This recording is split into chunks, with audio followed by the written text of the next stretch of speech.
Ok, hola a todos, bienvenidos a este ciclo de entrevistas con expertos de Latinoamérica y es hoy para mí un inmenso honor presentarles al doctor Carlos Navas, quien es neurólogo de la Clínica Universitaria de Colombia y director de la sección de esclerosis múltiple de la misma clínica.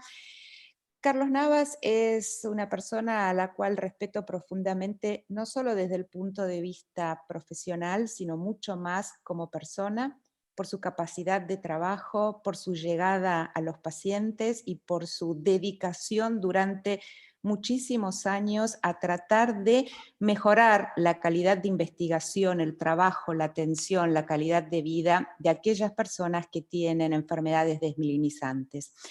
Y en el día de hoy vamos a hacer foco sobre un tema muy importante y relevante y que ha adquirido un gran auge, sobre todo en los últimos años, y que tiene que ver con los biomarcadores.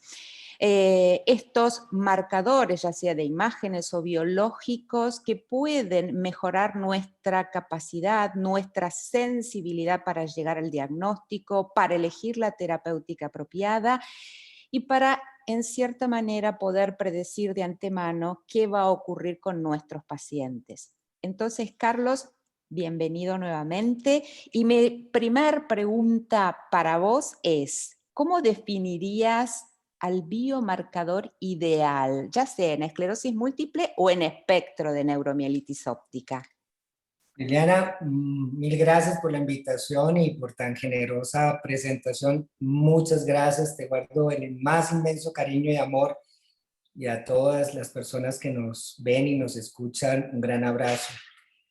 Pues Liliana, un marcador en esclerosis, vamos a la definición que tenemos, que es una característica que nos genera la posibilidad de medir, evaluar objetivamente y que me sirve como indicador de un proceso biológico, patológico o inclusive de intervención terapéutica. En esclerosis múltiple tenemos que tener ciertas características, que sea de un factor excluyente o binario, o sea, o que esté presente en una población enferma con la patología y no en los sujetos sanos, o al revés, que no esté presente en la patología que estamos buscando.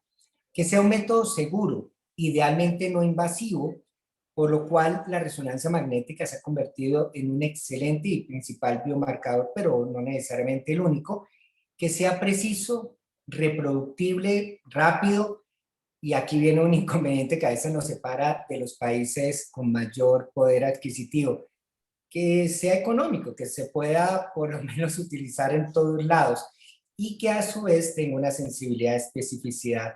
Y en ese rol creo que a diferencia de la resonancia magnética, que posiblemente es el mejor biomarcador, han surgido diferentes biomarcadores séricos, uno de los cuales posiblemente el que tiene mejor estudio, data actualmente, son los neurofilamentos. Exactamente, y comparto absolutamente.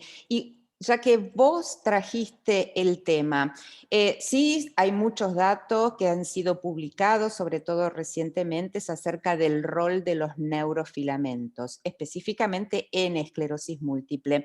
¿Cuál es tu idea o tu opinión acerca del rol efectivo de los neurofilamentos y, por supuesto, después esto trasladarlo a nuestra realidad latinoamericana, que como muy bien vos decís, no pertenecemos a estos países, ya sea de Europa o Estados Unidos, con mayores recursos económicos? Pues, Liliana, aparte de tener una enfermedad neuroinflamatoria como la esclerosis múltiple, donde hay un daño axonal, este neurofilamento es una proteína, pues siendo del citoesqueleto, esa estructura que tiene de la parte neuronal. Podemos medir su cadena ligera, posiblemente la intermedia no tenga mayor uso, y la Ujú. pesada pues ya realmente hay un daño completo, y a pesar de estudios lo más utilizado es la cadena ligera. Realmente lo podemos ver en líquido cefalorraquídeo donde ocurre la lesión, y afortunadamente en los últimos años ha surgido una técnica porque las concentraciones de neurofilamento en líquido pueden llegar a ser casi una diferencia de 200 veces a una vez en el suero. Y como dije previamente, un biomarcador tiene que ser lo menos invasivo posible y obviamente ya tomar una muestra de sangre es invasivo, pero va a ser menos invasivo que posiblemente hacer una punción lumbar y mirar líquido cefalorraquídeo. Con esta técnica, que es la técnica de Simoa, que es de matrices de molécula única, es excelente, tiene una sensibilidad de captar a nivel sérico unas concentraciones que no lo veíamos con otras técnicas que era como el ELISA. El grave problema es que es una técnica especial con equipos especiales y vuelvo a decir, nosotros no tenemos la capacidad en la mayoría de centros de Latinoamérica de tenerlo, pero medir o tener la capacidad de ver esta molécula en suero que se ha correlacionado con los hallazgos en resonancia, que se ha correlacionado con los diferentes fenotipos de esclerosis múltiple en su conversión, tanto de CIS a esclerosis múltiple, de esclerosis múltiple recaída remisión a progresiva, e inclusive de síndrome radiológico aislado a CIS, que también se correlaciona con atrofia, se correlaciona con recaídas, se correlaciona con la carga lesional de gadolinio en la resonancia, se convierte en una utilidad espectacular. Ojalá que lo pudiéramos tener porque necesariamente los valores de ingreso, de cómo se presenta el paciente, nos puede predecir y ser un factor que nos dé alarma para dar tratamientos de alta efectividad. Sabemos que inclusive en algunos tratamientos el incremento del neurofilamento puede sugerir ya falla terapéutica y necesariamente la conversión a secundaria progresiva, que es lo que queremos siempre evitar en nuestros pacientes. Y lo que vos decís, pues desafortunadamente es un método que cumple muchas condiciones. El problema es que no es asequible y es costoso en nuestro medio. Creo que vos, como la mayoría de nosotros centros en Latinoamérica, hacemos neurofilamento, pero en base a los estudios de investigación en los que participamos, pero no necesariamente porque lo tengamos en los centros en que trabajamos. Exactamente, y coincido absolutamente con tu apreciación. Y ahora te saco un poquito del tema de esclerosis múltiple y te hago una pregunta acerca de biomarcadores en espectro de neuromielitis óptica. ¿Qué nos podés decir vos al respecto? Bueno, sigue siendo también la resonancia un buen factor, obviamente, pero hablando de biomarcadores séricos, el neurofilamento, inicialmente se tuvo los estudios, pero el neurofilamento es una proteína que tiene que ver con el daño axonal. Y sabemos que el daño axonal en el neuromelitis es algo secundario, principalmente es un daño del astrocito.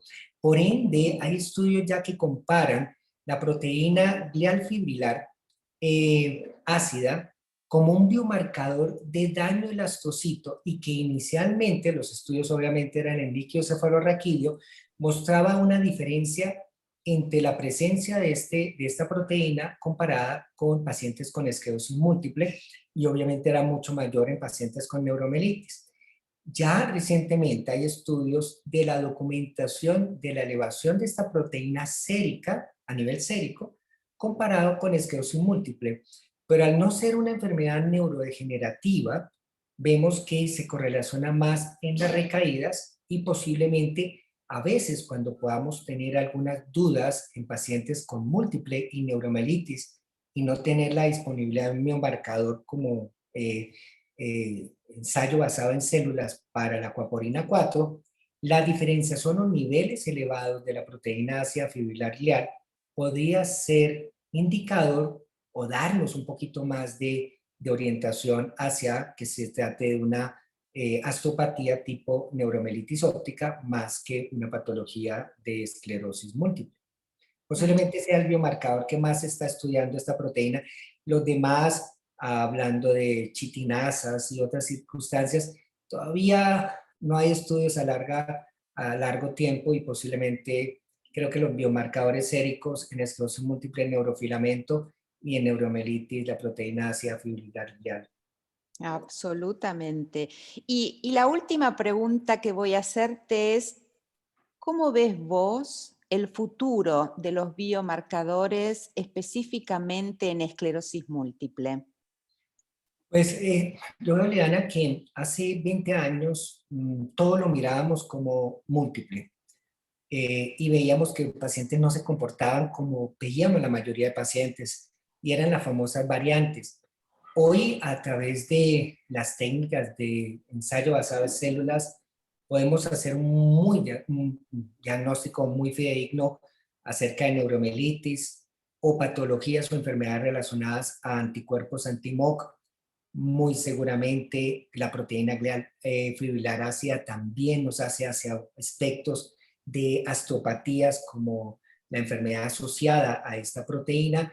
Entonces yo veo que no necesariamente toda enfermedad esmedizante ya termina siendo esclerosis múltiple y estos biomarcadores se convierten en un panel, así como tenemos paneles para otras enfermedades autoinmunes, se va a convertir en un panel de si tenemos una enfermedad esmedizante, realizar todo un panel de biomarcador que nos oriente, porque desafortunadamente a veces hay sobreposición de hallazgos, tanto de clínica como en resonancia, que nos hacen dudar. Y creo que todos hemos visto casos en que pensamos en esclerosis múltiple y sale el marcador de neuromelitis o antimor positivo.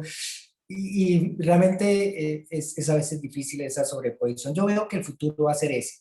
El grave problema en nuestros países de Latinoamérica es que muchos de estos paneles de estudios van a ser con técnicas que no son tan asequibles para el consultorio del día a día, para la mayoría de centros. A medida de que avancen nuevas posibilidades de técnicas más económicas, disponibles, yo creo que esto va a cambiar la manera de ser y nos vamos a dedicar a lo que tenemos que hacer a veces, Liliana, que es enfocarnos a decir qué es lo mejor para el paciente en el sentido de armamentario terapéutico, pero a veces gastamos mucho, mucho tiempo tratando de hacer el diagnóstico en casos complejos y, y vemos que sería más fácil para nosotros tener un panel, saber con biomarcador qué tener y ya enfocarnos netamente hacia el enfoque terapéutico que debemos elegir.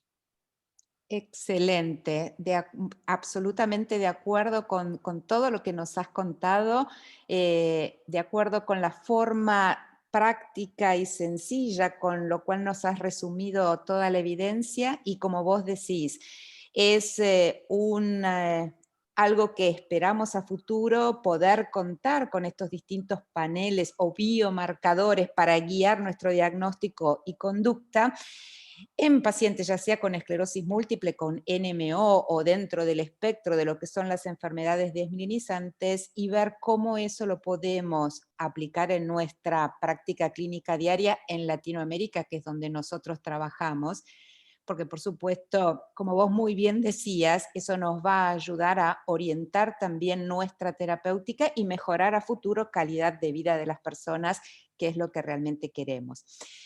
Agradezco enormemente, Carlos, que hayas aceptado participar de esta entrevista y la he disfrutado enormemente. Eliana, muchas gracias por la invitación. Un gran abrazo fraternal y espero verte pronto y cuídate mucho. Y a todos nuestros oyentes, sigan cuidándose porque el COVID sigue ahí y tenemos que protegernos entre todos. Un gran Por abrazo. supuesto. Un gran abrazo, Carlos.